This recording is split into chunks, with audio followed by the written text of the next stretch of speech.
Welcome. You could hear us chatting in the background.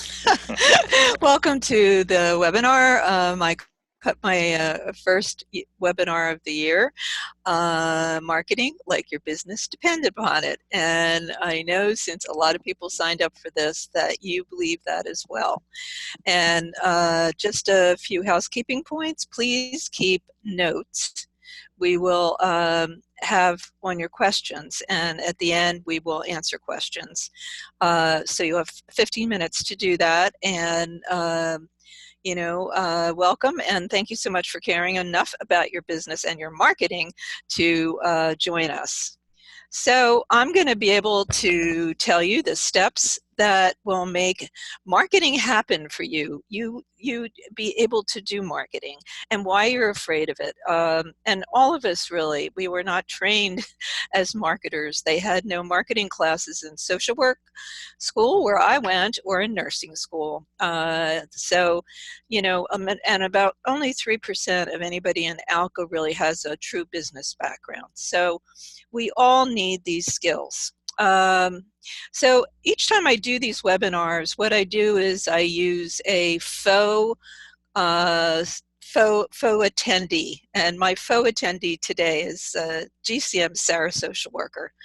And she came from a public service background, and she wanted to start her own business, and because she came from public service, she wanted to serve both rich and middle income people. And she designed her GCM or ALCA business on need, and everyone needs geriatric care management after 70, not demand. And demand, that's how you pay for it. So she targeted adult children for aging parents, that's great. But half of her clients, as she went along, didn't have the income to pay for home care, and that's a key, because geriatric care management by itself hourly is not that expensive. It's reasonable. If you consider plumbers reasonable, I mean, plumbers are, can be about 150 an hour, and in the East and in the West Coast, that's sort of what people charge. But when you run into home care, as the majority of older people will by 80, that can be $4,000 to $5,000 a month. And that's not affordable to everybody but the top 10%. And so she really had included the middle income because we all want to, but you can't run a business on that. And so she was really suffering. Her business was suffering. On top of that, she, like most of us, wasn't trained to sell anything.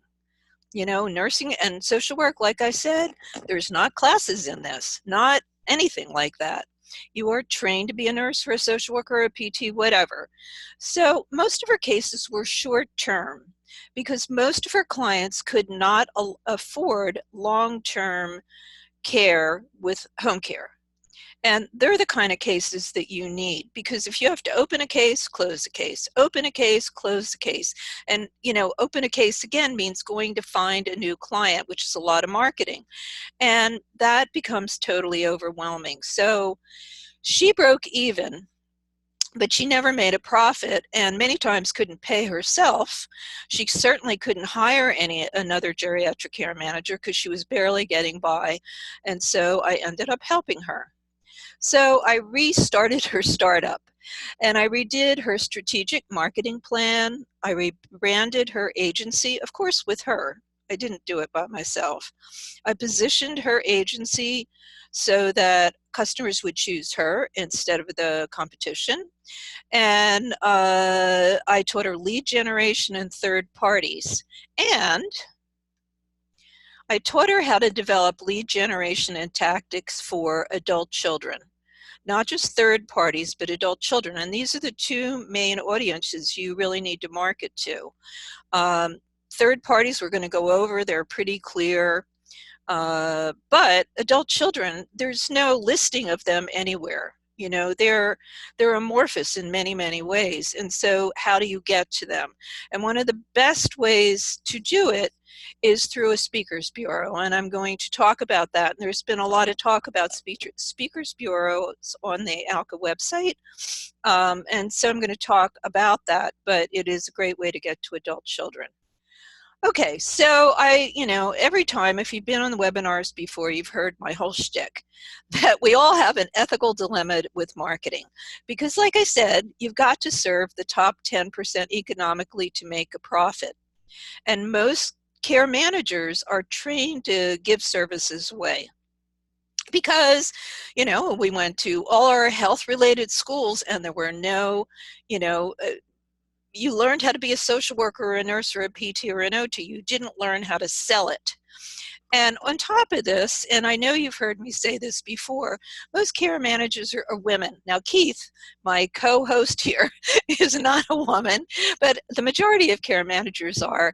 Keith's waving to show you he's a guy.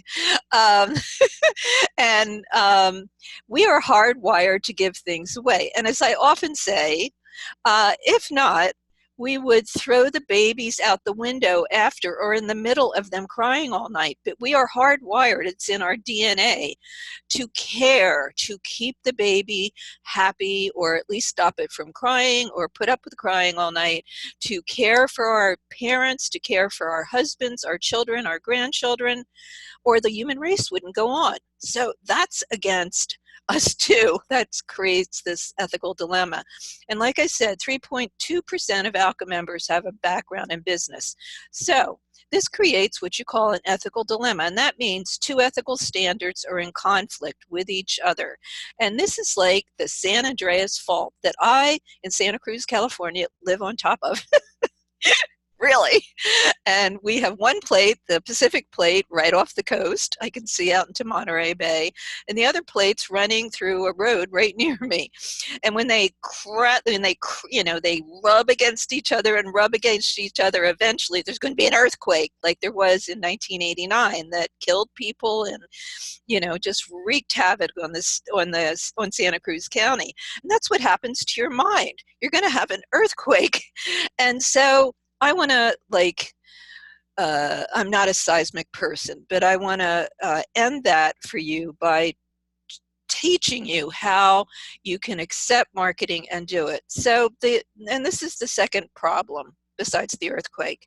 The result of an ethical dilemma of an RN or a social worker or any healthcare professional in marketing is we've been trained as social workers and nurses to do the greatest good for older people. That's, an ethical point in, in pretty much all our ethical standards. So we try to get around, having a business and not, and feeling guilty about billing. We don't bill. That's how we get around it. If we say we're going to drive out to see a client for an hour and then see the client for an hour and drive back, we don't charge for driving. You can't do that. You have to bill 85% of your time to make a business financially successful. And why? It's a long explanation. I'm not going to give it to you now, but it's about cash flow. You have to have money coming in to pay your bills each month. And when you bill in the beginning of the month, you will have 2 pay periods in that month. And the money really only starts coming in the first week of the next month. How are you going to pay those those 2 payrolls, plus pay all your bills? And so you have to have enough cash build up, and 85% gives you that ability to do it. So you have to make a sheet, and I have all my students do this. 85%, this is what we bill for. 15%, this isn't what we bill for, and teach it to your staff and yourself so you don't get around it, because then you will have a healthy business, and a healthy business is a good business. So our goal today is to create a marketing strategy to succeed in marketing and make a profit. And I'm going to fly through this as I always, why can I do this? I'm the author and actually co-author of the Handbook of Geriatric Care Management, because I wrote it with many, many of my friends and experts in care management. Handbook of Geriatric Care Management, that's out in the 4th edition. I'm a teacher and a lecturer. I've taught in the two master's programs in geriatric care management, University of Florida with Keith, and San Francisco State had a master's. And I've taught at UC Berkeley in their social work program, my alma mater, and a lot of other schools. But I love to teach. I actually went to a teacher's college, Glassboro State College, that got renamed. Now it's a big deal. I'm an expert in the aging family. I've written with other people, care managers working with the aging family, because aging is not about an older person. Aging is about the aging family and managing the aging family. So you have to know, you have to understand family systems and system dynamics, and that's what this book is about. You know, because what happens, you know, you have to get care for that older person, but you've got to organize the family to do it. Sometimes they don't want to do it. They don't want to pay for it. They're all fighting. You've got to manage them. And so I wrote the only manual in geriatric care management, the operations manual. It's been about 10 years. And here is my co-presenter, this guy, Keith Meneskie. And Keith is I just totally depend upon him, and we taught together many years ago. Here he comes again. He is a graduate level instructor in the Geriatric Care Management Certificate Program at the University of Florida. There he is live. And he is an active member of the Florida Aging Life Association, the National Aging Life Association, National Council of Certified Dementia Practitioners, and the National Academy of Certified Care Managers. And I wouldn't be able to do any of this without Keith, I want to tell you. Okay, so what we're going to cover today, how to develop or rewrite a strategic marketing plan if you wrote one, how to write one if you didn't, to bring you more customers, how to use branding to build positive gut feelings about your agency. And those gut feelings are important, and I'm going to talk about that. How to position your agency to stand out from your competitors so the customers choose you instead of the competitors, so you get business and money. How to use benefits to sell care management, because that's how you sell it. That's how really you sell anything, and I'm going to go over that. Develop lead generation to find third parties, because that is one way that you get clients, through third parties like elder law attorneys, etc. And how to set up a speakers bureau to reach adult children, the other big group, target group you want to go to. So why develop a strategic marketing plan? Because it's going to allow you to shape your business's ability to get customers. And that's what it's all about. That's why you're running a business. You want to have customers to serve them, certainly as social workers and nurses, but you also need money from them. And it's important, because a healthy business is a good business, and a healthy business has a great bloodstream of money coming through it, because that's the bloodstream of a business. And it will force you, the strategic marketing plan, to define the benefits you offer clients, which we're going to go through a lot today. And then develop affordable ways, called PR, public relations, to market your defined targets. Because if you're a startup, you don't have a lot of cash in the very beginning, and you want to be modest in your budget. But even if you're a giant geriatric care management agency, you want to find the least expensive but the best ways, technology, etc., to develop your agency. And public relations works in geriatric care management. Do not put your sign on the back of a bus. Don't do that. Don't put stuff in the paper. It's not going to work. What works in geriatric care management is to establish relationships. And we're going to talk about that. So we're going to talk about public relations. So why develop a strategic marketing plan? It will help you to define your target audience. That's who do you sell to? And I've talked about that. First of all, it's third parties and it's adult children. And how will you reach these leads? How are you going to reach the adult children? How are you going to reach elder law attorneys, trust departments, concierge physicians? What benefits do you bring to each target? Because the benefits are what you're going to present in the meeting. So you need to know the benefits. And then positioning strategy, offering products your competition does not. or offering things about yourself, and I'll teach you that, that will position you to, have your customers choose you because they have a lot of choices. And then lead generation tactics. So that's why you want to do it.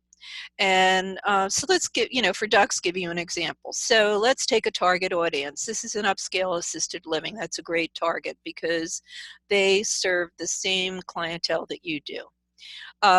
Their lead sources are the web. All you have to do is just, go on the web in your area and they'll all be listed because they're marketing. And how do you reach these leads? You always have a customer relationship or marketing database, and you make a template letter to every one of the third parties. But in this case, you create a template letter asking for a meeting to the upscale assisted living. And what the CRM does is it takes that template letter and it sends it only to the group of assisted living addressed and everything. So it's a really good thing to do. And you ask for the meeting and then you call them. So that's how you reach these leads. What is the product benefit? What assisted living doesn't want to happen is move outs. They do not want to lose residents.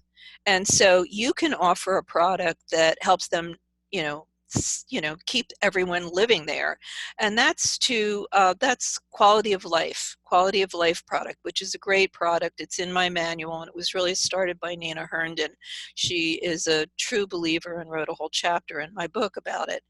And so, if you're in assisted living, you're there, you want to be happy, you want to be engaged. And lots of times people are not. They're reclusive, they're lonely, they don't want to participate, and their family wants to move them out. So quality of life is a great product to offer assisted living. And because it engages older people in activities, it can get them out of the facility to seek activities or engage in activities that aren't offered in the activities. I mean, long story short, it will bring joy back to their life. And so that's a product you should offer to the assisted living. Now let's take another one. This is elder law attorneys. Well, how do you find them? All you have to do is go to the NALA website. That's the National Association of Elder Law Attorneys. And just like in the GCM website, all you do is put in your zip code. And all of the elder law attorneys that belong to NALA, and you want them, will come up. Then you add them to your CRM database. Same thing. You write a form template letter to the attorneys, and it will send them out, printed out with, individuals' names, the individual attorneys, and you ask for a meeting. And then you follow up the letter with a call asking if you could discuss your agency and the benefits that a care manager could bring to their clients. And I actually, on the listserv, put this up the other day because somebody had a question. Then when you get to the meeting, you use benefits to sell, and you're going to go over more of that later. And at the end of the meeting, you update the results in your CRM database. Were they able to refer a client? Did they seem interested in what you were, the product you were offering? You can offer a lot of other products to them, but one of the products that that really works is written geriatric assessment, because a lot of them are involved in conservatorships and guardianships, and they want to win in court. So, or you can offer them, you have the ability to facilitate meetings among warring siblings. They don't like warring siblings. They like them as clients, but, putting up with trying to mediate between fighting sisters and brothers over money is not exactly what they were trained to do. So you're really an adjunct to the agency in doing that. There's a lot of other, benefits. And then you follow up. You want, after the meeting, send them a thank you letter. And the other day, when we were talking on the website, on the listserv, Liz Barlow, the president of ALCA right now, put up a link of benefits. It's a handout. It's a one-pager that Nayla has, and excuse me, that Alka has. And Alka has one-pagers on all sorts of leads. And so, I always tell students to, join Alka. First of all, it's a great organization, and then ask for these handouts because they have them. And then, send that to them and hand it out. And then, any article that might come out about you in the, after the meeting, and then have constant contact, or, somebody like Natasha Bouchamp, who does my, newsletters for people. Send them put them in your newsletter, constant contacts, and keep sending the newsletter to them, because in marketing it really takes 5 touches to make somebody really make you stand out. So that's elder law attorneys. So branding, let's get into that. Branding is managing people's image of a company and making sure that image is in line with the benefits your company provides. So let's take image.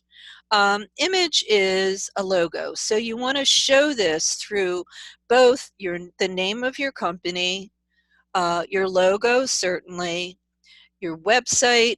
So you not only have the image of the logo, but you have colors. You choose colors that are repeated over and over and over again.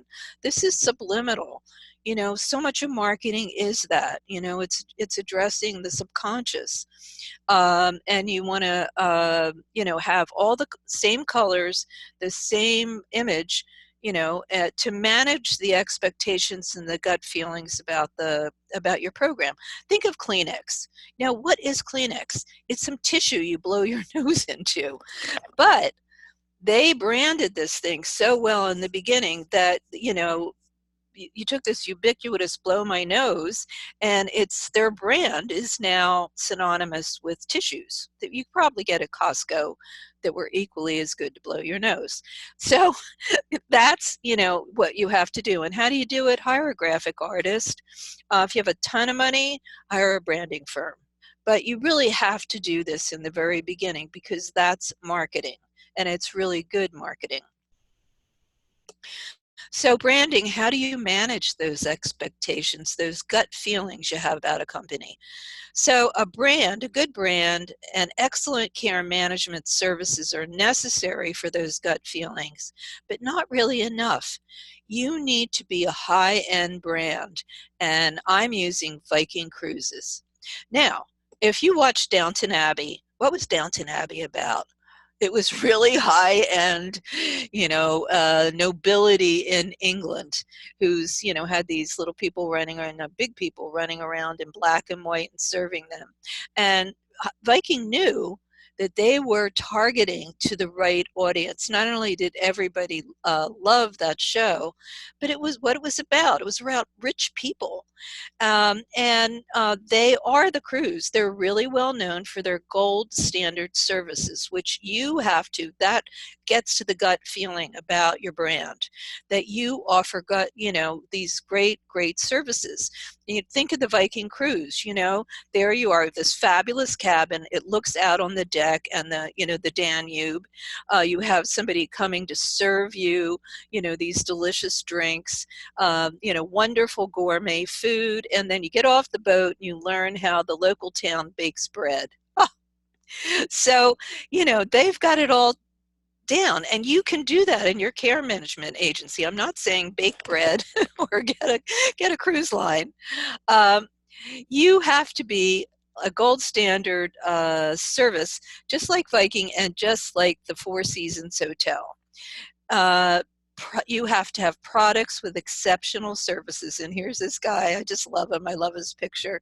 He's in a film, but he's the concierge, and he's just going to give you the best service, because the real Four Seasons Hotel staff are trained from the moment a guest steps inside the hotel to identify and respond to that client's needs in an integrated fashion.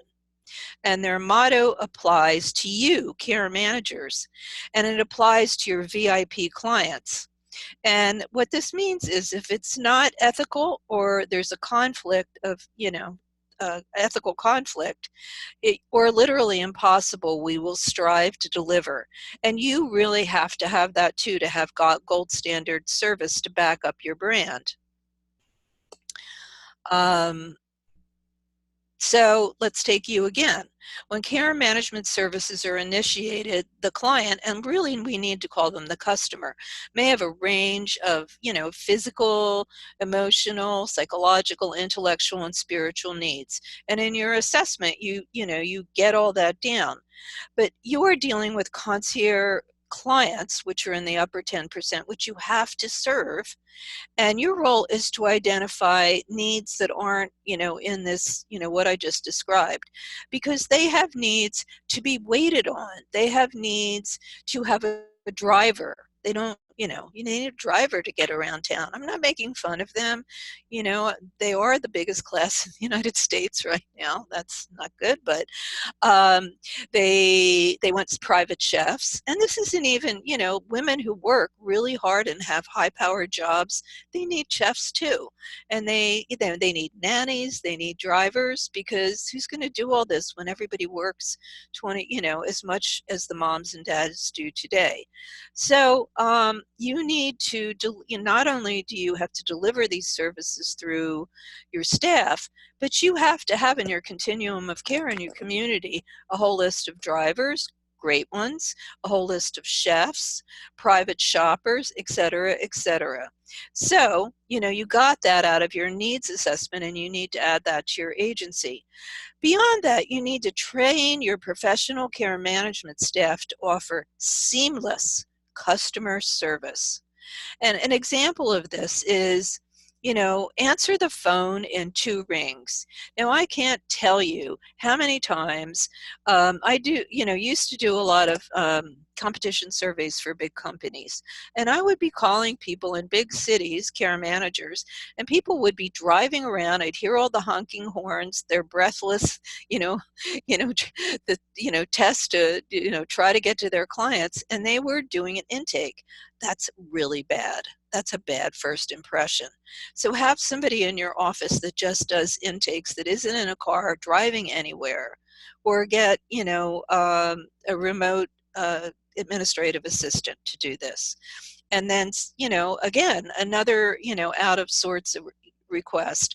If the whole family says, or the family leader, send weekly mails to the whole family of the whole week, each week. Well, that may seem outrageous, but it's what they want. You can do it. You can bill for it. And what I'm saying is that concierge families have odd requests because of they feel like that's their status. That's what they can get you to do. And flawless customer service is with boundaries is what you have to deliver. So I'm not saying like the hotel does not have massages with, sexual, they have a boundary about that. And you have to have the same boundaries. So you have to make sure that your care staff from your home care agency, if you have one, exceeds concierge expectations while delivering the appropriate level of care. So you have this, you have this balance that you really have to keep with. And you can have what you call the VIP syndrome. And doctors use this, that if, Steve Jobs died at Stanford, and a friend of mine, Rita Gottak, who's a really well-known geriatric care manager who started their care management program at the hospital, was his social worker, his care manager. And, she had to have boundaries with him because people like that expect everything. And so I'll give you an example from me. I worked in Pebble Beach for 25 years. I had an agency there, and almost everybody was a concierge client, and they had ridiculous things to ask me. And I had this really beautiful old woman who really did look like a model. And she wanted care providers that only look like models. Well, when we started, we could do that because she only wanted a little bit of light medical care.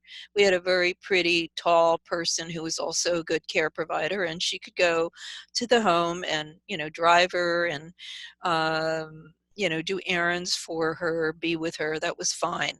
But she was with us for several years, and at the end, she needed a Hoyer lift. Well, we couldn't say, and we weren't going to send a model-looking person to manage the Hoyer lift. So that's what I'm talking about, boundaries. And this is something that you really have to balance in your agency. So what is a great branded agency? I love Nina Herndon's Hummingbird Project. This is from her website, and you can see, they're using the same colors throughout because it's Sage Elder Care, and a great little logo here in the Hummingbird Project. And this is a wonderful photograph. It includes the colors. It goes right along. But I mean, this older woman is so close to someone who's really helping her. And this is for a quality of life program. So I wanted to give you that example. Okay, positioning strategy. How do you position your agency so it stands out from your competitors? And again, your clients choose you. So how do your services and products differ from the competitions? And one of the products that I suggest you use, and I have in the manual, is a VIP product. And you say, oh my God, Cathy, I'm not going to just do that. However, you're serving the top 10%, and major hospitals throughout the United States have VIP units. Stanford started it, and they have a huge VIP unit. Steve Jobs was in it. And what happens is the care manager meets the client at the door down by, concierge parking, takes them up to their room, and the room is filled with great amenities. It's a beautiful room. They're going to be served gourmet meals. It's appointed just wonderfully, music, etc. Now they pay extra for that, but they get the same Medicare, benefits of the care in the hospital. And that draws, for many, many hospitals throughout the United States, you know, VIP. And who do you think a concierge physician is? What are they doing? They position themselves by serving the upper 10%. So a care manager should have a VIP product to attract these people because they can pay for long-term care. They can afford it because they are in the upper 10%, probably the upper 5%. Another way is that you can position yourself as your background.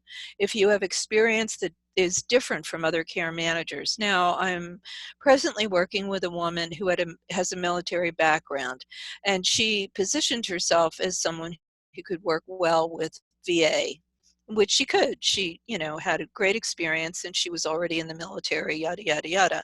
However, what she started doing was using this true story, the VIP product, and adding that in as a product besides, working with the VA, and she used it with other products, and it doubled her business. And this is a true story. She told me that, and I think it's in the recommendations for the class. But, absolutely true. So your background, if you have a specific background, say you were worked for the Alzheimer's Association for a long time, and you have a dementia product, your background really, influences what the clients are going to think about you because it's a great background. So your background is really important, and put that in there. Your education, so you've got to be specific about it. You don't hide behind a bushel. You want to, put that in your advertising, what your background is, and because, again, customers will choose you instead of the competition, and that's what positioning is about. So these are some other positioning points. So here we go. Your menu of services and products. Years later, 30 years later, geriatric care management is still not known as it's not Kleenex, let's put it that way. Alka is not Kleenex yet either. People don't really, it's not like it's not a well-known brand. And so for you to say, and many people do on the website, we're geriatric care managers and we do geriatric assessment. Nobody knows what an assessment is. You have to have a menu of services, and you have to have a menu of services that, people really need. So if somebody's parent is going to go in the hospital and they don't want the parent to, come back to the hospital with, come out and go back in, have a product called, home, home hospital services, or something that indicates what you're going to be able to keep them out of the hospital, because case management is what stops recidivism. If you are marketing to a assisted living, have quality of life services.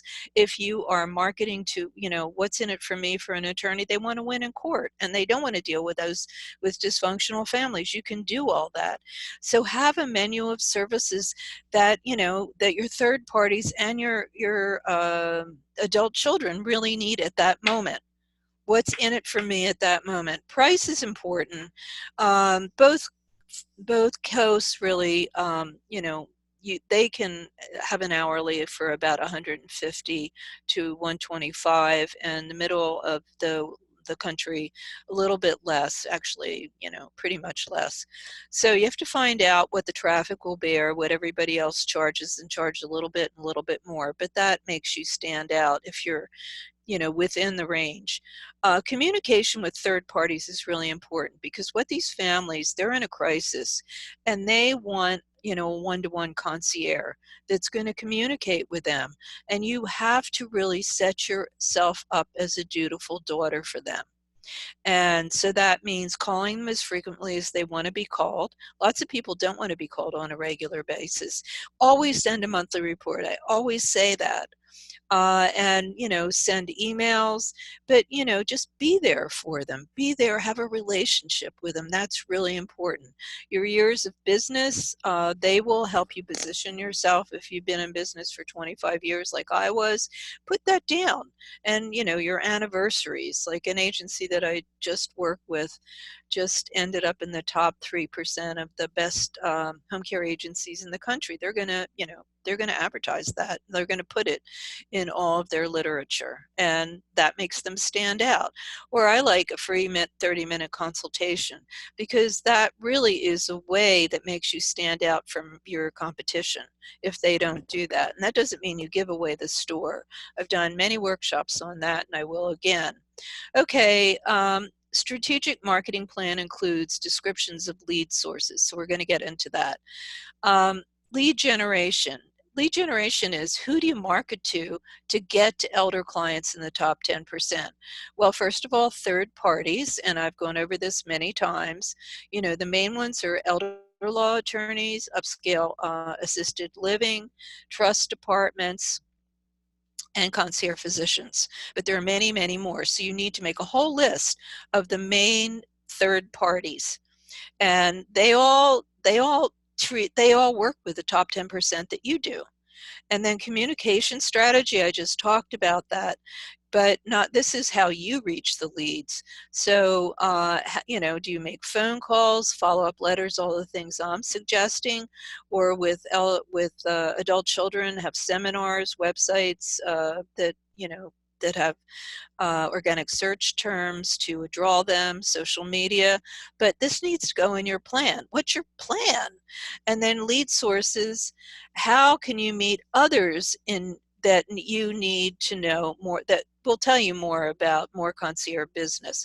Well, that means really getting out in the community. You should always be attending these senior roundtables. There's one in every county, and they have, morning meetings, and everybody gets a chance to, present something about their business. There's a speaker, but you meet a lot of other professionals in the community that can refer to you. Be on boards. I know you say, oh my God, I've got enough to do. Be on boards. Be, a part of the community that's serving the community. You'll find other, like-minded business people who refer, clients to you, and do the Speakers Bureau, which I'll talk about later. And this is really important. You have your website designed with organic search terms throughout. And I have WordPress and it does that. And so you can pick the organic word search term that you want to add into the blog. But you really need to learn that, and it's really good to maybe have an IT consultant or your grandchild. They know as much. Help you put those organic search terms in there. And benefits, we are now to benefits. So you sell by benefits, not features, not just geriatric care management. Everybody sells by benefits. So what is a benefit? The easiest way to say it is, it's what's in it for me. The elder law attorney wants to know what's in it for him or her when you come to sell to her. And the concierge physician wants to know what's in it for him or her when you come to sell. What benefit do I get out of it? So a benefit is a competitive advantage when it gets the attention of the prospect. The elder law attorney perks up when you tell them, something you could do for them that they really want done. It sells your product or services. It keeps customers coming back. It causes your prospects to talk about your product to other potential buyers, and word of mouth is worth $1 million. And it buries your competition. So, the base benefits are really important. So what's a feature? Features show your customer hints about how well your product or services will deliver the benefits. So, think about the Jitterbug phone. The Jitterbug phone has features. It has this great feature. It's a call button that if the older person forgets, your number, the adult daughter, or falls down and doesn't know how to call anybody, all they do is push this button and they get an operator like they used to get. I even had operators when they were younger, and they just say, this is what's happening, I've fallen, or I just don't know my daughter's number. The operator connects them. That is a fabulous feature, and it's really good to sell that phone through that way. But what's the real benefit? The older person is safe, and if they are not safe, they can reach help. So that's the benefit. But the button makes it, and that's a feature. So features that matter in ALCO or GCM: products and services the competition doesn't have. So you really need to have a product or service or a menu of products that, find out. You do a competition survey, what do they offer and what can you offer that's better? Prices I talked about. Communication, that's so important, because you really are a surrogate daughter in many ways to these families, and they want to tell you their pain. And it's important to hear their pain, because really you've got to, if they're the person who's paying you, you have to be able to solve their pain, make them more painless, and solve the older person's pain. So you do that through communicating and finding out where's the pain, just like a doctor does. Care managed home care is a great feature, because it's one-stop shopping, and I wouldn't suggest that startups do it, because it can be very expensive and way too much to do while starting a care management agency, but that's a really good feature. Your level of education is a great feature, so you should put, every degree you have, every letter you have after yourself. Like if you're a dementia practitioner before, this gives you a lot of cred with, a dementia service that you want to add to your menu. And then I love free consultation. Make sure you're the only one in the area that does this, and offer a free consultation over the phone when you see these elder law attorneys or assisted living. The assisted living isn't going to contract with you, nor is the attorney or any of the third parties, but they can refer to you. And it's an incentive to refer somebody if you tell the attorney they can have a free 30-minute consultation, only 30 minutes. And I have a whole PowerPoint to do that, and I will do that again this year. And it's also on my website, on my Geriatric Care Management One YouTube channel. And there's a whole new playlist about marketing. Oop. Okay, so you have to serve the same upper 10% through benefits. And so what you want to do is give excellent one-on-one, hands-on care to the, serving these 10%. This is for a concierge physician. A concierge physician, what you can offer them in benefits, you will keep track of all the appointments. You'll make sure that you get to the appointment on time. You'll never miss an appointment. You'll put together questions the doctor needs to know ahead of time and get that to the doctor by even faxing to the nurse or, texting it to him in an email. You make home visits weekly. He or she will make them, often, but not on a weekly basis. So you're another set of eyes and can report, problems ahead of time to the doctor. And you can manage the care providers and the families. And really the concierge physician isn't doing that. So that's great benefits to offer to the concierge physician. Okay, let's go through Speakers Bureau. You want to create a great Speakers Bureau for adult children. Speakers Bureau is a series of hot topics presented to upscale women's clubs, fraternal organizations like Rotary, Lions. They love to have people come in and speak. Symphony or art associations, because a lot of older wealthy people belong to them, or professional associations like elder law attorney or just attorneys organization in your area. And it's a great way to draw potential clients because you're out there telling about yourself. So what you do is you put together a series of hot topics, which are canned speeches for these clubs. Have them prepared ahead of time for any group that's really interested. And have about 4. You prepare everything ahead of time: the speech, the handouts, the time frame. And this is a great marketing tool to have a future bank of customers. It promotes your agency as you an expert in the area. It showcases your knowledge of hot topics. It establishes you as authority in the field, an expert as a professional and for potential clients in the community, so they'll turn to you. And really important, it's free publicity. I mean, you can advertise for free through community television and radio, etc., and get on community calendars. So it's a great way to get advertising for nothing. And some of the hot topics, this was on the listserv. The Pew Internet's project said that the #1 searches in Google by adult children were dementia, memory loss 1, long-term care option, paying for care, and handling the stress of caregivers. So great speech ideas. Other ideas might include hospice and palliative care. When do you need that, or what's it like? And dementia care. And Tasha Bouchamp, who's often on the listserv and has a great service doing newsletter, she's a really great aging librarian, pointed out is dementia is the #1 fear disease, only behind cancer. So having a speakers bureau on dementia is a great idea. So what's it do for your audience, and how do you do it? Start with something interactive because you want to engage your audience. Immediately engage your listeners with a quiz about aging. That's where you start, or catchy questions that are interactive and only cover 4 to 6 points. Frame each point with a question. Why are people living so long? You want to engage and have things interactive again, open-ended questions, and end with a list of solutions. For instance, if your topic's going to be sandwich generation, what's the answer? Take time for yourself, but have a whole bunch of those for solutions at the end. Most important, this is going to establish a future bank of clients for you. What do you do before you speak?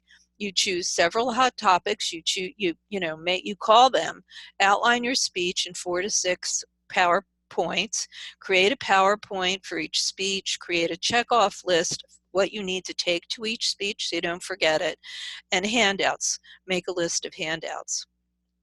Okay, I'm almost at the end. These are offers that I always do at the end of a webinar. The first one is my Geriatric Care Management Manual. It's just the manual, and the manual has 14 different, a menu of services. You can see a lot of the services that I talked about, and it's a forms manual with all the forms integrated with all of the services, and the services come with procedures, step by step, how to deliver gold standard care for personal care plus concierge companion, etc. It's normally $7.99, and you can have it for the webinar at $6.99. Email me for that offer, and because PayPal doesn't reduce the price, I have to. The second is my new class on my Geriatric Care Management Manual. It's a self-paced schedule. The class involves 20 PowerPoints or modules with audio from me, a PowerPoint from me, homework, and a marketing module at the end, but marketing exercises after each product, each service that I'm teaching you the procedures for and how to market it. And then the marketing PowerPoint I said at the end. It's 20 lecture videos. It's a little bit long because Home from the Hospital and Death and Dying take more videos than the 14. Comes for free with the operations manual, form manuals, and complimentary technical support because it's on Blackboard, a closed Facebook class, and a bibliography. And you get CUs through the Association of Social Welfare Boards. And these are the benefits of the class. You can start or grow your aging life business and use these 14 care management products that adults can purchase. You can expand your business. You can open a second business because you have turnkey operation. You can sell your business, which is really, really hard for geriatric care managers now because you have an operations manual, it's a turnkey operation, and you can sell your business for 25% more than you could have sold it for before. It has the ability to offer 4 seasons gold standard that I've been talking about all this time, and ensure risk management because you have tried and true procedures to deliver that flawless care I've talked about to somebody's mother so her son won't sue you, and then avoid legal disputes and malpractice litigation. It's normally $9.95. It's $8.95 for the manual. Email me about it. The offers for all of these offers are offer available for 1 week, from January 23rd, and they end on the 30th. The last is the newest class that I'm offering, the online business class, and this is great for startup geriatric care managers or ALCA members. It's really inexpensive because it's just the beginning. It's normally $450, but I will make it $350 if you signed up for this webinar. There are 10 manuals and PowerPoints and lectures in this. It will cover your GCM competition survey, technology, a business plan, timeline to open, organizational design, marketing, sales. I just went over that, financial forecasting, billing, and office setup. There's one-to-one coaching with me, which there is in the other class. When you turn in your exercises, we have an hour together, each week if you want to turn them in, CUs and free tech support, and email me. And the skills you're going to learn is creating and launching a competition survey, and I talked about that, to find your competition, and what you need to do is to make it better. You can write a full geriatric care management business plan to find out first if it's financially feasible, and then to launch your business. It'll show you how to choose the right technology, financial forecasting skills. I'll teach you how to do a 3-year projection or profit, to find out when you can break even, when you can hire people and hire staff, create a timeline, learn marketing, and I've just gone over that, to sell to, all these targets that I talked about. Create a strategic marketing plan, create a complete sales plan and a sales cycle, and care management's closing the sales skill, which is really important because you are, whether you like it or not, a sales. So that's the end, and Keith can now start the questions. Well, Cathy, and thank you for yet another A very good presentation. And now we're going to have a short quiz, everybody. This is a pop-up quiz on everything that Cathy just covered, and all the points she talked about, and all the language that she used. And there was lot of a lot of new words in there, at least for me. All this lead stuff and generation stuff and things like that. I don't see any questions. There was one earlier. Let me see here if I could get it Come back in. on, people, this is crazy. You signed up for this class. You've got to have questions. There's no bad question. You're only learning, how to do things. And here I am. Here's Keith. We've both taught this for a long time. Come on. Okay, Heather did earlier. She wrote, she asked, will there be written material distributed to the emails we used to sign on? Yeah, as long as you registered for the class, you will get this PowerPoint with, my voice and Keith's voice. You'll get the Okay, whole video. a recording of this video, this presentation here today, will go Yeah, to them. yeah, with our Okay. pictures, our voice, the full, the Oh, full, all the right. full 9 yards. That's okay. Great. That's what I thought here. Um, let's see here. Well, thank you. Jody says wanted to say thank you. Just took 4 pages of notes. Yeah, you went fast. Cathy tends to go quickly through because she's trying to get as much out there for you in a short period of time. And that's a great idea to take notes because you can go back and look at what lead generation means and what concierge service means, or what some of these terms that was mentioned here in her presentation.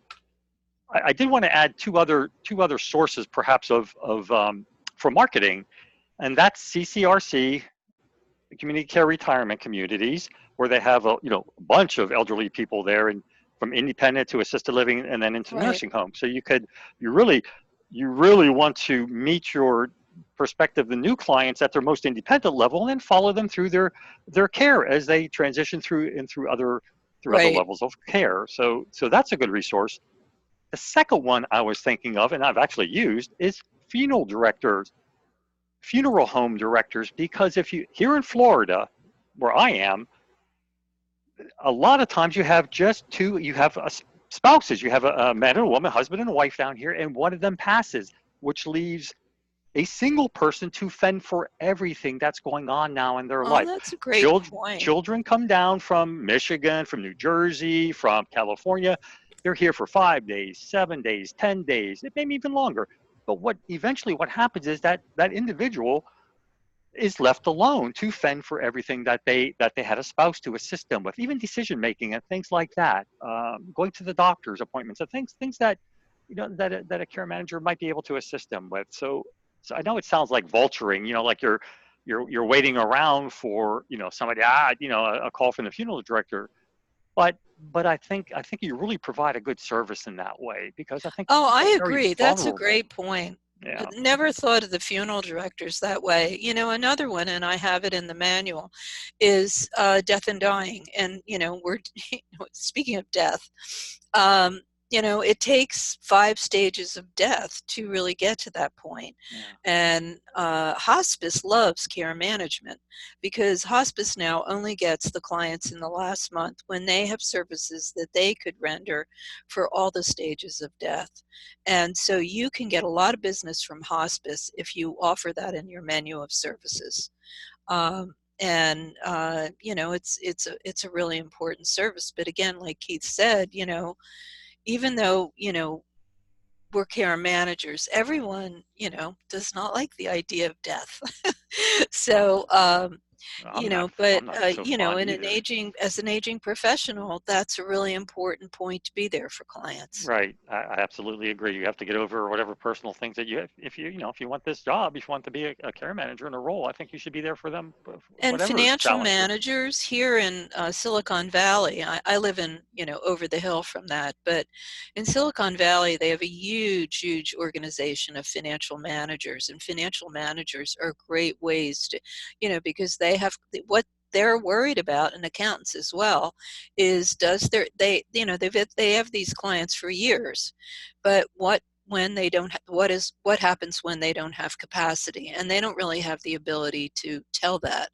So you can partner with them, and they referred a lot of clients to my agency. Another is the courts. I worked extensively with the courts in Monterey and San Jose, and they really want care managers to be able to handle, the courts where the conservators, there's a conservatorship of a state and person, and they want that conservative person to have someone that really knows about care management and can control what, if you're in the court, if it's a family in the court, they're really difficult. So you have to be really experienced. But the courts, if you're really good, the courts refer a lot of really good cases, and you're supported by the court, by the conservator, the fiduciary. It's a great relationship. All right, Cathy, listen, and everybody hang in there. We're going to get to all your questions here. There's a bunch of them now, so I want to move through this Oh, quickly because I good. want to See, I tie knew you could people up do here. it. All right, so here we go. Julie asked, for a more established company, how do you keep from getting in front of a professional referral sources without annoying them, such as lawyers, trust officers, and so on? So how often do you need to show yourself without Well, being you annoying? always want to introduce yourself. So, you really, and there's a lot of attorneys out there, especially elder law attorneys. And so, I would try to get a meeting with every single one, and don't assume you're going to annoy them. What you're going to do is bring benefits to them. And that's why benefits are so important. And, Alka has this handout. I just posted all of the benefits to an attorney on the listserv the other day. And you can just email me, and I have benefits for every single third party that I teach in, So, you start out, the meeting by showing the benefits that you have. You're not going to annoy them that way. And then you're going to ask them, do any of your clients fit into this category? And they are going to fit into the category. So you're developing a relationship with that attorney because you're really serving the same person. I don't see it as annoying them at all. Once they understand care management, and it is hard to understand just because it's not Kleenex, and what it can do for them, because what you want to sell to or market to is what's in it for you. And look at the lawyer's point of view. But, I would use the same process that I explained in the manual. Okay, good. Send a letter, follow up. We're going to, thank you. I want to keep moving here. Sorry Yeah, to interrupt you. move. Okay, Heather and Lisa, thank you very much for your kind words. They're saying thank you for putting this together, and I appreciate all your support, everybody's support for tuning in here today and for this webinar. Question, how can you get a mail list of wealthy elderly in your county? From Claudia. Claudia is asking, I can get a mailing list of wealthy elderly people in your county. Well, I don't know that you can get a list, but one of the things that you can do is there's technology out there now where you can get an infrared zip code map of any city. And what it does is in any one zip code, and I've done them, or I've had them done for me in New York when I was working there. It shows you the wealthiest boroughs in New York. They're called boroughs, but it's done demographically according to finances. And I would really look for that because it tells you, it's not a list, but it tells you the zip code where you need to go. Now, everybody knows you want to go to the Upper West Side. But, in Indianapolis, where there's going to be, a particularly wealthy area, and that's where you want to, focus your services. Of course, people are going to be in other areas. You're only going to, in most cases, you're going to get information like that. The Department of Finance in, for instance, California and pretty much every other state is going to have demographics for you, like but it won't break it down into zip code, and that's what I would specifically recommend. You could probably find something through insurance companies, maybe, or Insurance companies, and the best thing to do is just market to trusts. That you've got it there. Yeah. Trusts are just like such a fabulous connection, And if you can get into a trust department, I didn't do a lot about that. I've done it before and I will. But, you have to have like, you're poor if you have 500,000. It's probably up to 20. A lot of money. These people have tons of money, and the trust officer will refer people to you. But he wouldn't give you a list, or she wouldn't give you a list. All right. So Jody is sharing something with us that's saying that she just got a concierge doctor's parents as clients. Excellent. That's an excellent. That's And goes on to say, fabulous. yeah, that is great. You're right. Now you're going to have to step up to the bar now and really, and really show how you. Not that you don't anyway. I'm not implying that you wouldn't. All right. Let me move on then Okay. to Ketziel. Hopefully I'm saying that right, or at least close. It was a great presentation, Cathy, as usual. Are you offering payment plans on the products offered today? Yeah, I didn't go through that because I have to move really fast. But yeah, there's Just a email payment. Cathy, and you guys can talk about that in Yeah, private. just email me. Yeah, Hmm. okay. Lisa asked, do you have any information about how to find concierge physicians? How to find them? I would just say the website. They're going to Yeah. be listed.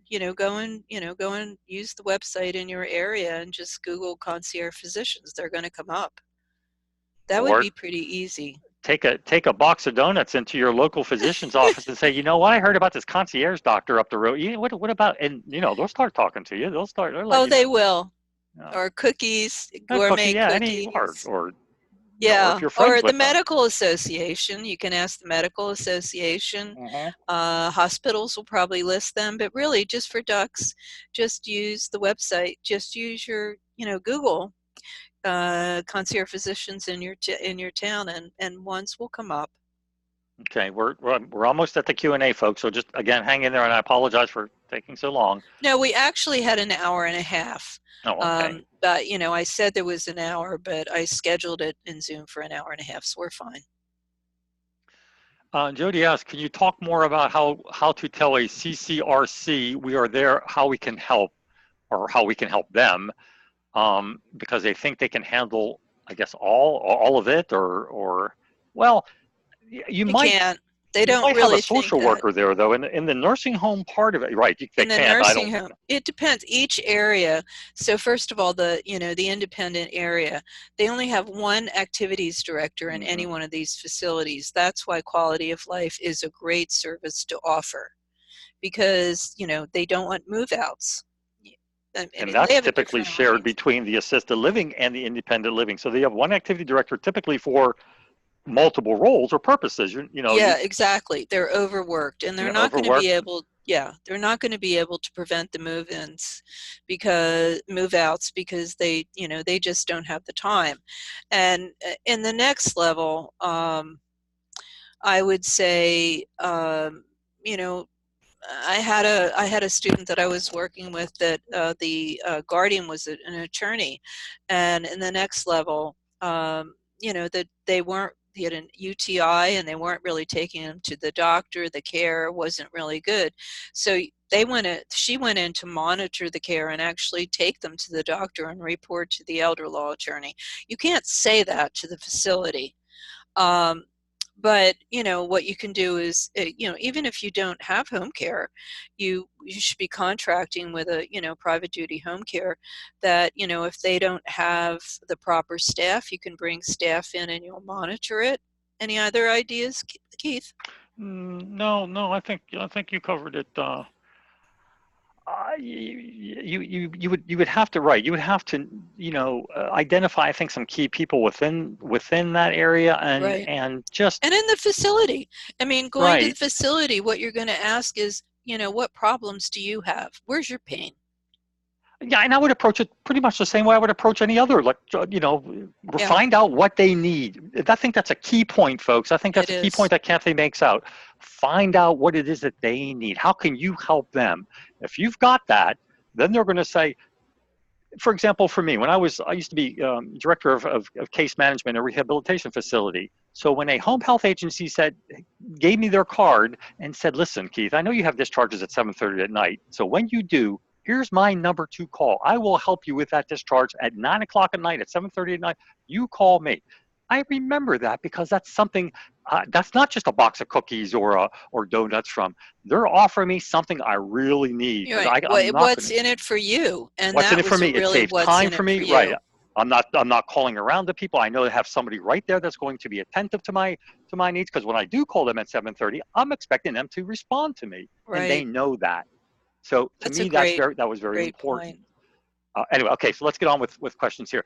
Now I'm switching over to the Q&A. So folks on chat, I'll be back to you again here at the end. I'm going to give equal time here.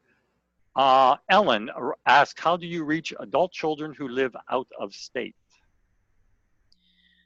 Um, that's a harder one. I would say social media, because the number one place that adult children go on Google to find is Google.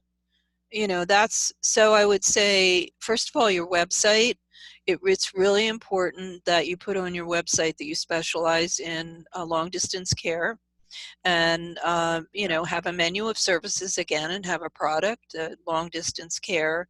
um, use search terms in your, I would do a blog. I know that's one more thing you don't want to do, but have a blog that that points to the problems of long distance care providers, um, and have a menu of services for them. Think of the uh, things that you would be concerned about if your loved one was a distance away. Frequent right. communication, if that's what's needed. If you get a sense that, make sure you emphasize, oh yeah, we're going to be your contact. You can reach me, and we're going to follow the care here on this end, and we're going to be a team. We're going to approach this as a team type of thing.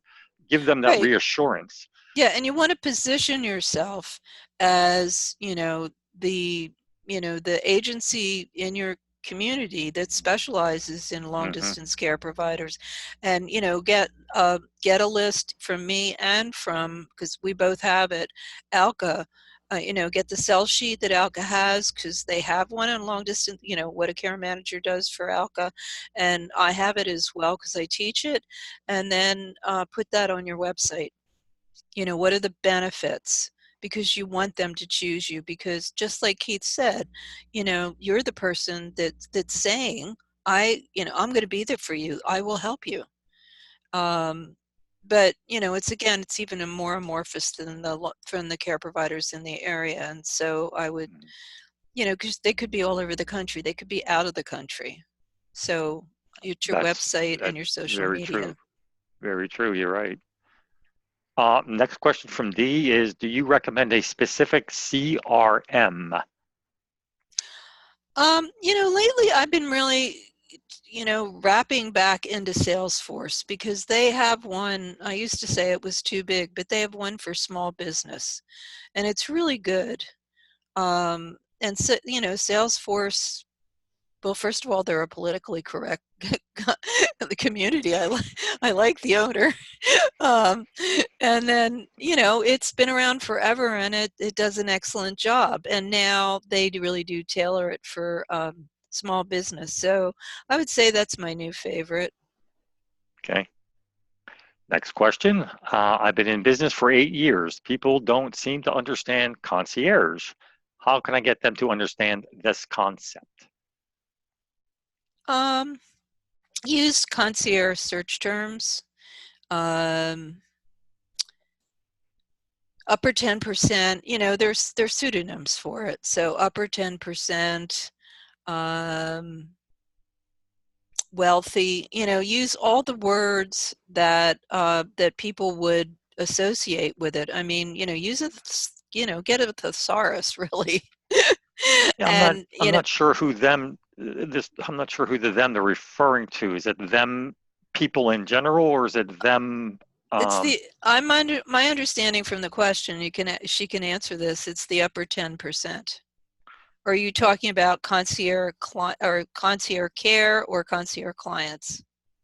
I just that's the only question I have is or the Yeah. only information I have is Concierge care, concept. I mean, you just take this PowerPoint that I'm going to send to you, and go through it. I'm listing to you how you render this gold standard service, like Viking cruises that everybody wants to go on. And that's what you put that those words in those phrases in your literature and your website, of course with the same colors like the logo. And if it's how to have people identify that they're concierge, it's obviously, you know, it has to do with money. So it's the upper 10% financially.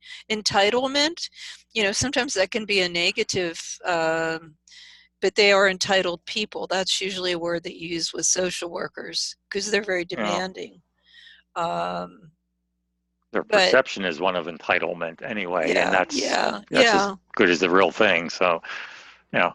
I would go on any website that serves entitled people, like the Four Seasons Hotel, like the Viking Cruises, and see what words they use. Tiffany's. Because, yeah, there's tons of other businesses that now, VIP, go to Stanford Hospital and check out its VIP unit. What I've what never heard of adverbs and that. adjectives do they use? My room is always in the basement. How do I get up to the VIP lounge in the hospital? I have never. Nobody's Okay. greeting you at the door. Yeah, they're greeting me at the door, all right, with a paper bag lunch. All right, so Helen writes, this is a seasoned GCM. I've been using your system for a year. Now I need to move to the next year. What is my next step? And she's the military gal Oh, Helen, I love Helen. It that's is using true. your. Helen, I Hi, have Helen. used you. You were fabulous. Helen, just call me. You haven't, I haven't heard from you in a long while, but, you're already my student, and I am happy to help you in There any you way. go. I need to know where you are now. Yeah, I mean, that's the thing. If you want to take these classes, you have to interact with me. That's really important because I am here. I'm a talking head, really, and I love teaching and I love interacting and I love what happens to my students and I want to make the best happen. So, if you're going to take one of these classes, don't just do it and don't, interact with me. Turn in, these little exercises and then we'll talk. All right, there you go. And thank you, Helen. Thank you for all you've done for our Oh country here yeah, too, by she's the way. fabulous. Yeah. Okay, Julie. And I think I don't know if it's the same person as we once discussed, but she's asking for a more established company. How do you keep getting in front of professional referral sources without annoying them? Similar to, and I think it might be the same, lawyers, trust officers, I and think annoying them is only in your mind, and that's what I was excuse trying me. to describe in our difficulty in marketing. I think the annoyance really comes from our own perception of marketing. You're not annoying them. You're bringing services to them, but you're bringing answers to service and answers to their problems. Look at it as what you already know. You're establishing a relationship with them. You're not a car salesman, and so you're going in to basically answer some of their pain and to give them solutions that you have available, just like Keith just talked about somebody marketing to him. And comes out of, I mean, God, we were never taught this. Nobody Mm, taught us in mm-mm. social work school and or nursing school. So it's really important to work on that ethical dilemma, because really one of the things I wanted to do in this webinar was to teach you that you can do this and that it's not too much different than being a geriatric care manager, because you're establishing a relationship. What do you do as a nurse or a social worker? You establish a relationship. And what do? You ask for their pain. You do a needs assessment. It's really all the same thing. And your targets really have the same thing going on. They're trying to get clients. They're trying to have a good practice. And if you come with some answers for them, come with answers, come with benefits. Okay, thank you. Yes, and I asked the question, what's wrong with being a little annoying? I think that's people are gonna remember you if you're a little bit annoying. They're going to Yeah, you want to sort of have them thinking about you sometime. And I think you'll know. I think folks generally know if somebody's annoying, right? You certainly know when I'm annoying, so I think you would pick up on some vibes or something. If you're attuned to when you go in, if you're attuned to yourself and you're attuned to your clients and the people you're marketing to, I think you'll know when do too much. What do you think, Cathy? I I don't. don't think they'd even have the meeting with you if they were going to be annoyed, to tell you Yeah, the yeah, truth. yeah, The yeah. people that meet with you are curious Right. and answer their curiosity by, again, benefits and asking what their pain is. Not like you ask that direct question, but, do you have clients that have these problems? Or do you, or do you have these problems? Like elder law attorneys, they can't stand dysfunctional families. They can't stand them at all. And they want somebody that can take that over. If you tell them that, you can't mediate, but you can facilitate, how to deal with siblings better than they do. I once went to an attorney and he said, "Do you know that the sheriff was just in my office a week ago? This family got so mad they threatened to kill each other." Yeah, He said, "You yeah, would do that for me?" yeah. And you have a different skills, so you take a lot of stuff off their plate, and that's why I'm saying using benefits.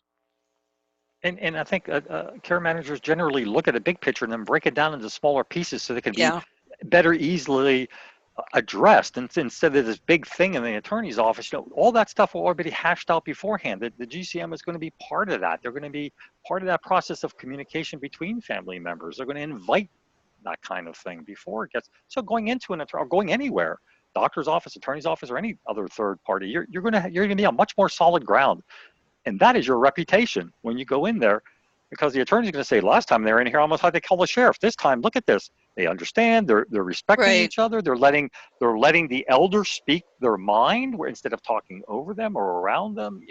Those types of right, things. There's exactly. a lot to add to that. All right, moving on. Best number one way to market your company in a non-affluent area. Do your demographics, because Yeah, do a competition survey.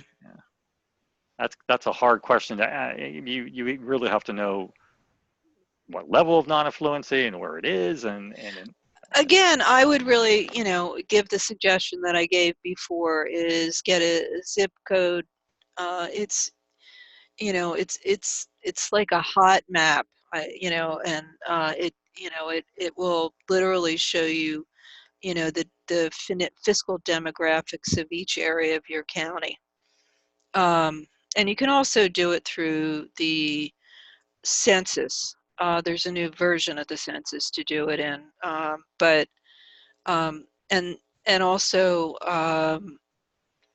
the fiscal department in your state, the financial department, because they have all that. California does, and we're a huge state, so they'll break it down for you. Um, so, that's how you get it. But a competition survey is absolutely worth doing in the beginning. It'll tell you whether you should do this or not. If you have so yeah. many middle income people, it might not be worth it. In fact, it's not worth it, which is Well, incredibly sad, but it's true. let's just hold on a minute and let's just back up. What really you would have to then lower your prices to meet the what folks could afford in that non-affluent area, right? It's not saying you can't do care management. It's just saying that you have to now keep a much tighter line on your, right. It could be No, done. that's It's just, true. What you have to do in the beginning is you have to do a competition survey, and you want to do a financial forecast, there which we I do go. with everybody. Yeah, yeah, And so you can yeah, plot out for 3 years exactly, the number of cases you have and what you're charging for them. right. So it gives you the ability through the number of cases that you have to see how much income you have coming in and how much is going out and whether you can break even. And that's the important point. And then, how long is it going to take you to even hire somebody? If, using those prices in the 3-year financial projection, you find you're not going to break even for 3 years, is that what you really want? But it never lies. It's in the Handbook of Geriatric Care Management as well. Which I There's a have whole in hand. chart to do it, and I believe it's in chapter 13 in the fourth edition. And so I would do both of those things before I did anything. And I really believe that before you start an agency, you should do a competition survey and a fiscal projection for 3 years. All right, good. Thank you. Um, Let's see. Another question from Helen. I've been trying to get I've been trying to get speaking events. I have 54 so far for the wow, 54 so far for the year. How do I get other speaking events with the adult children? Tried a lead generation and it was a disaster. Well, like I said, I think, the adult children in your area, a speakers bureau is a great one. And Helen, you can call me by yourself, but the Rotary, any kind of service club, just like I said, is they have a lot of adult children, a lot of women are in it now. Any kind of cultural club like the symphony, anything like that, you're going to find adult children and older adults that refer to each other. And then women's clubs. I wish I could say it was men's clubs, but it's women's clubs. And Hmm. there are still women's clubs all over the place. I was surprised. And, call them up and ask to speak and just follow what I said. Um, you know, have, topics, have your speech ready and have every packet ready. And then, I don't know whether you've tried it or not, but, I think speaking to um, professional associations is really important. I've often spoken to financial planners organizations. I've often spoken to um, the elder law, local attorneys always have an association, Right. and then just prepare a PowerPoint for them. I even have, Guardianship Helen, associations too. Guardianship associations would be right, guardianship associations. And Helen, I have all these PowerPoints. I could give them to you. Ask me. there you go. All right, let's see. Rusty here has something to say. Do you see a trend in GCMs offering home care services as a way to maintain a competitive advantage, or do you recommend against that? I see a trend as home care. You mean adding home care or just home care competing with you? The way I read it is, and that's all that was written. So but I'm interpreting it as adding a home care because he's talking about a Okay. competitive, he or she, It's a huge competitive advantage, first of all, because it's one-stop shopping. The other thing is, in 2014, there was a survey that was done, Keith will remember this, on geriatric care management. And the people that made the most money, you will make triple the money you make out of geriatric care management by adding home care. yeah, So it's fiscally better. You can control your care providers much better because you're not dealing with somebody else controlling the care providers and all the things that you need to do to co-supervise. And you really come out with the best care. However, the downside is what I said. It's starting another business. It's right. getting licensed, like California licensed home care right now. So And you it's have an to hire. investment. You have to know how to hire and fire and and go Oh through all yeah, those things. and the labor board. And you had labor board and whatever other things you have to carry Yeah, like workers comp and you FICA got and to be those. an employer, which is really hard. But if you want to increase your business and you want a competitive advantage, eventually add home care. I don't think it's good in the beginning. You got to get your first business going. But most people will eventually morph into it. Next question. We are seeing a trend of third parties offering professional assistance with placement with no cost to you, such as a place for mom. Well, Place for Mom's a big sham, and they're lying as far as it's free. They're getting money from the back end, which is Yeah. totally illegal according to ALCA and their ethical standards. So if they're doing that, that's fine, but you can't do it. It's not ethical. And you know, Well, the like, problem is what is I'm a care manager. I've been a care manager for 15 years now. So part of my service to my client, or my product to my client, is the offer of transition. That's what I Right. do. And we go together and look at these places. I know my client well enough because I've been with him for a while. Place like Mom and these places come in, they're referral services. They don't know your client at all. And then when they're placed, they're gone. They are Right. out of there. You won't see them again. With their bag of gold. They are right. They're gone with their bag of gold. And so yeah, I have a problem with that. And that would Because be something that you could, what Keith's saying, that you could stress in your marketing. That, right, when you have to move to a higher level, that, that you will be there as a care manager to help them choose the best higher level of care. Or moving is a great service. I haven't really mentioned that, but it's one of the biggest services that GCM could offer. You can just watch listserv. Everybody's trading moving clients, and moving to a higher level of care is just moving. And that's so important that a care manager offer that, because there's pre-move, which is really wrenching, and then there's post-move. And what Keith is saying is he's going to be with those clients all the way. right. And I Before, would during, use and that. after, yes. I would use that as a service, a product in your menu of services, and I would put that in this.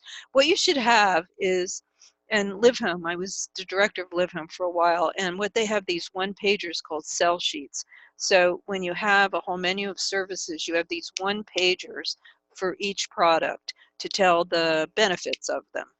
And that's what you want to do, so you're not juggling so many pieces of information.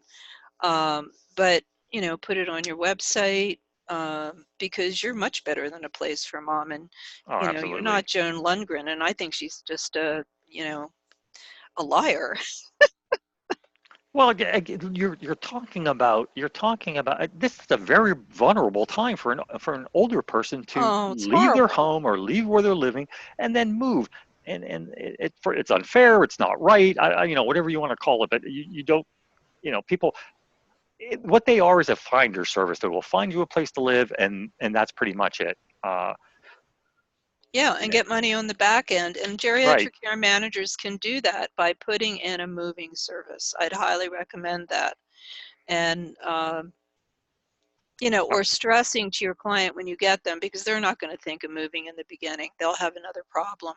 But oh that yeah. if they have to make any changes, whether it's an elective move, like a lot of people want to move toward their children, that's sort of a positive move, or, a crisis move where their health is so poor that they need to move to a higher level of care, you'll be with them the whole time.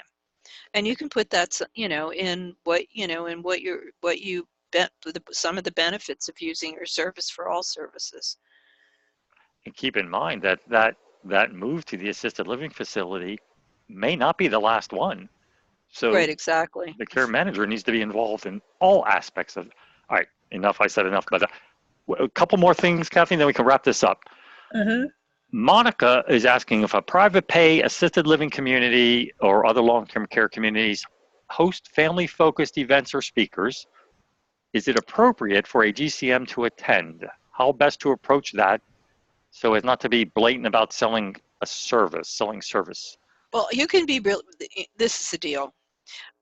You can actually be a lot more blatant. Assisted living loves giving tours. Assisted Oh yeah, living, they love to have geriatric care managers present any kind of workshop at their facility, because they can get a tour out of it, and they provide the food. They're fabulous. And so if you want to have a workshop, or you know, a, a, a speakers bureau, and you want to do, it with the assisted living, they would love to do it. Or if you want to bring in an attorney to do a co-presentation, or a financial planner, the benefit to the assisted living is they get the tour out of it. So I would approach assisted livings for all sorts of speeches, because you're going to get one that's going to do it with you. They have them out here all the time. Did they have them in Florida? yeah, oh yeah, oh yeah. They love doing Are it. you They love kidding? us. Yeah, And oh yeah. food too. Oh, I've talked at retirement communities. They always have, these big retirement communities down here in Florida, 4,000 homes Yeah, and 6,000, 20,000 homes. And they have these big auditoriums, for, right. you could really pack a lot of people in. And a lot of times, I'll tell them, hey, I could talk about, see, what you do is you say, I could talk about advanced directives. I could talk about transitional care. I could talk about caregiving for elderly. I could talk about dementia. And then you work in your service around that. You say, like similar to what Cathy's doing at the end. You can talk about yourself. I'm an expert in dementia care. I do this. I've been in business for 14 years. I've worked with people like this. This is what to expect. If you need help, here's my number. I've been there. I know it. I've done it. So you're not only giving a presentation about a topic that they're interested in, but you're working your service into that as well. I know what it's Exactly. like. I've been with families before for somebody that has Alzheimer's. I've been through all the clinical trials with them. I've been through different placements with them. Right. You could talk about, and then, work in what exactly is those different things and those different things. But that gives you credibility in front of these people to know that you've been there already and you know what you're talking about. All right. Yeah. Two more things. If Catherine is with us still, I hope. She's asking, do you recommend marketing using a free neighborhood newsletter to market your services via article or company ad? A great presentation. Thank you, Cathy. What I do recommend is not necessarily neighborhood newsletters, but the press is dying all over the country, and that's really bad for our civic engagement. And so local newspapers are really they want any kind of article. So any kind of event that you have or any kind of new service that you add, go to your local newspaper and they'll do a story about it. And that's great Yep. PR for you. Yep. So not advertising, but actually giving them copy. Right. And a lot of small papers really need it, like the Santa Cruz Sentinel here, in earthquake world. They, Be a they journalist. love Write an covering article. local events. Right. Right. Or write an article about a topic. Right, Here where I live, can write. I've been to health fairs, and I've written about the health fairs, who was there, what was offered, right, that type of stuff. exactly. You just do a couple of paragraphs on a topic or something and send it in, and pretty soon you're going to be a contributing editor or something to these. They love that kind of stuff. And then any kind of, speakers bureau that you have, go to the newspaper and have them cover it, and maybe have them Mm-hmm. come and Mm-hmm. take pictures. And that's great. Then you have an article that you can put in your folder that you're going to take to, because you have to have a marketing folder you'll take out that has your brochure, that has one of the ALCA handouts, yada yada yada, and you can add that newspaper article. So it's win-win for the newspaper and for you. So I would go big time to the newspaper. Lisa, I don't think this is a question, but I think it's a good point from what I'm reading here. It says she's saying that you can offer a time-limited, focused product for people who can't do expensive ongoing care. Offer to HR staff at high tech and engineering Yeah, I think it's a great idea. companies. Is That this is a Lisa great idea. Cheney? That is a great idea. Yeah, it's fabulous. Whoever it is, whatever Lisa you are, that's brilliant. And employee assistance programs. That's something else you should contact and Yeah, look into. yeah, I didn't get into that, but it's definitely, it's a great, like for instance, there's an agency up in Seattle, Mary Lynn Pannon, who, we're all like old care managers, and she had Microsoft, pretty good, There you go. Right. and she's Right. specialized in EAPs. So, Right. if you have any kind of large corporate, entity, I would approach the EAP. You only need one. You only Yeah, really. really. Yeah, and if you have an EAP around you, I would definitely go for them. I mean, I've even offered to, I was thinking to write up a business plan and offer it to them and say, listen, I'll travel for you if you want me to do an assessment on a loved one that's working for you. You're talking about, high production people like Microsoft or all these big, Mhm. what is Seattle Coffee up there in Seattle area? That big coffee, Starbucks is Costco. up there. I mean, there are so many great startups up there, Sure.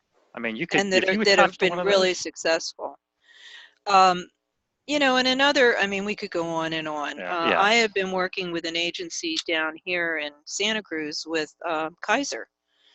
Um, And, they're Medicare Advantage. There's, a few ALCA people that are doing Medicare Advantage now because they have, if you have home care, some Medicare Advantage programs pay for home care.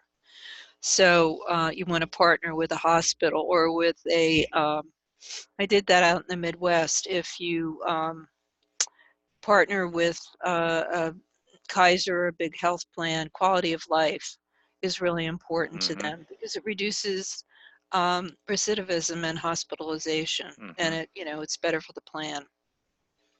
Right, and we So, can prove, we can prove that if interventions at the home or interventions along the way will keep people from going back right, to the hospital, will keep people out of rehab, will keep people from falling so much.